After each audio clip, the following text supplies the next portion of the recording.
ಇವತ್ತಿನ 5ನೇ ದಿನ ಪ್ರತಿಭಟನೆ ನಡೆದಿರೋ ವಿಷಯ ತಮಗೆಲ್ಲ ಗೊತ್ತಿದೆ. ಈಗಾಗಲೇ ಮೈಸೂರು ಜಿಲ್ಲೆಯಲ್ಲಿ ಜಿಲ್ಲಾಧಿಕಾರಿಗಳು ಮತ್ತು ಜಿಲ್ಲಾಡಳಿತ ಮುಖ್ಯಮಂತ್ರಿಗಳನ್ನು ಭೇಟಿ ಮಾಡಿಸಲು ಕರ್ಕೊಂಡು ಹೋಗಿದ್ದರು.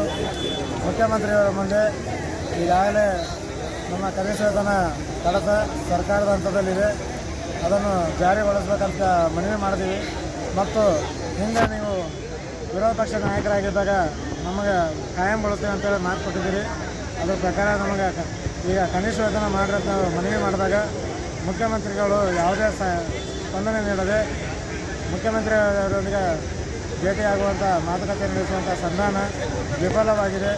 ಹೀಗಾಗಿ ಇವತ್ತಿನ ದಿನ ಮತ್ತೆ ಈ ಹೋರಾಟವನ್ನು ಯಥಾ ಪ್ರಕಾರ ಮುಂದುವರಿಸ್ತಾ ಇದ್ದೀವಿ. ಸರ್ಕಾರ ಅಂಗವಿಕಲ ಗೌರವಧನ ಕಾರ್ಯಕರ್ತರ ಹೋರಾಟಕ್ಕೆ ಮುಖ್ಯಮಂತ್ರಿಗಳು ಜಗದೇ ಇರೋದ್ರಿಂದ